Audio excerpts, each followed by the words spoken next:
are you guys doing? I hope you are doing as good as me. I am feeling awesome today, and partly because somebody sent me this shirt. And if those of you have followed Nomadicare for many years, you know this is one of our taglines. Even our original coffee mugs we sent out said, "Be brave, be kind, live your dream." And so someone sent this to me, and I just feel so grateful and so happy about that. So hopefully you guys are also having an awesome day and you are joining me. I am Laura Latimer. I'm the founder of Nomadicare.com, and that is the recruiter matchmakers for the travel healthcare industry. So you just go to Nomadicare.com, you let us know what location you're dreaming of going to next, what benefits you might need, and we help match you with the right company for your unique dreams. But best part is all the recruiters that you can be matched with are vetted for their honesty. They're amazing recruiters, so you don't get taken advantage of as you start this amazing adventure. And you are with me, Laura, with a AMA with Laura time. And this is where you guys, as travelers, new, old, can ask any questions to me, and I will answer them for you guys. So today's question is a topic that is one of my favorite topics because it makes the biggest difference for us as travelers to make sure we do this correctly. So the question today is from Sammy. Hello, Sammy. Thank you for submitting a question. And Sammy asked us, what should I look out for? Sorry, I did a little typo there. What should I look out for as red flags when I'm searching for a recruiter? So Sammy wants to know what red flags there are when Sammy's looking for his dream recruiters. So let me tell you some of the red flags that are very important to look out for when you're interviewing your recruiters. You're going to want 3 recruiters by the end of your journey of interviewing different companies. And there's many things that go into who you choose, but there's red flags, which is part of it. So let's just talk about that part during this AMA. Red flag number 1, you want to know how and when the recruiter shows you details.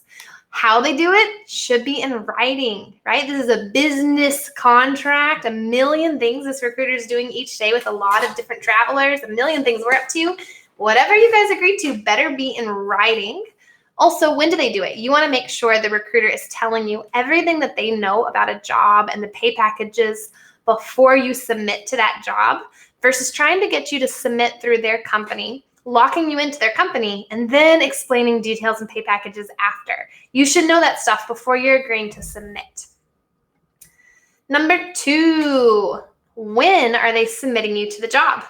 If they're submitting you to the job before they show you pay packages, before they even talk to you, big red flag. That's considered blind submitting, and every recruiter knows that's a big no-no. So if they're trying to get their submittal numbers up and make themselves look good by submitting you without you knowing it, that is not good.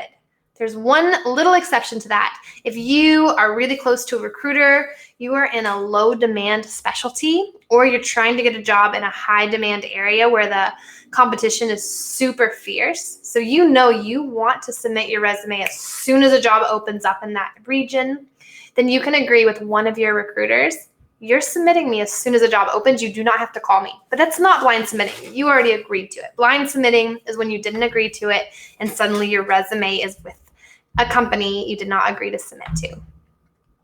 Number 3, how often are they reaching out to you?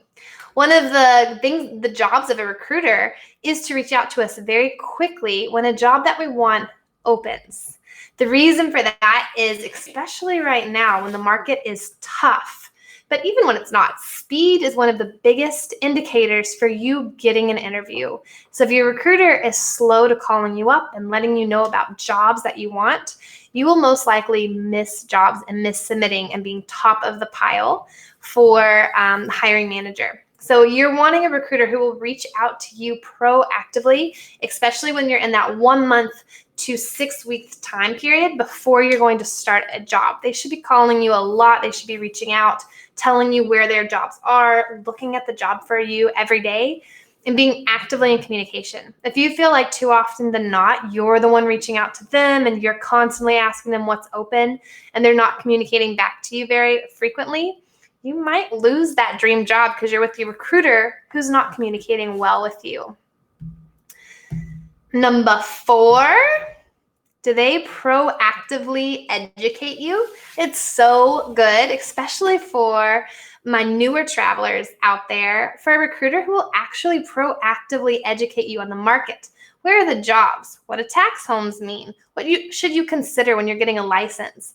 If the recruiter is only reactive, so you have to think of every question in order to get answers, that's tricky because the travel healthcare industry is so nuanced. You want to feel like someone is actually guiding you through it. So does your recruiter seem proactive, or are they pretty chill and they're not really educating you and help guide you through this? And then number 5, this is the last red flag. Do they make you feel guilty? Do they make you feel guilty because you're working with multiple agencies? They should not, because recruiters know if they were a traveler, they'd be working with several agencies. When I say several, it's usually around 3. Once you get to 4 or 5 or 6, oh my gosh, how do you have a relationship? How do you communicate to that many? That's when you have a decrease of interest in recruiters. If they know you're working with so many recruiters, you're not really a good use of their time. But if you're working with 3 or 2 or maybe even 4, depending on your specialty, great. They should not make you feel guilty for having more opportunity, since no company has all of the jobs. And they shouldn't make you feel guilty for saying no to a job, as long as you're doing it before you sign a contract. You can say no after you interview. You can say no before you interview. You get to say no, and you are in control. So they should not guilt trip you into a job that you do not want.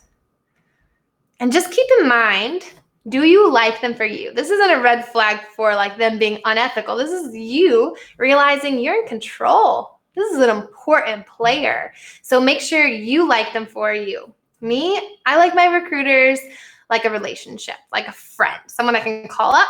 There's no salesperson to their voice.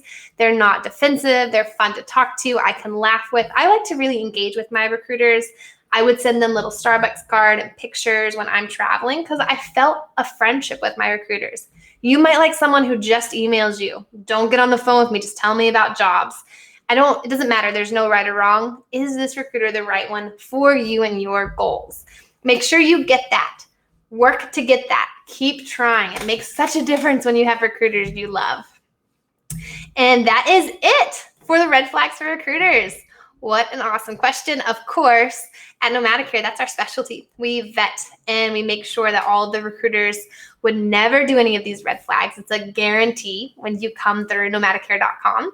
And so we are huge advocates for honest recruiters and good relationships with your recruiters. If you are someone that has a question that you want me to answer on AMA, please ask away. Ask it in the comments, reach out to me, let me know, I've got an AMA question for you, Laura, and I will answer it on one of the AMAs. Thank you so much for watching. And as always, live your dream. I'll see you next time. Bye, friends.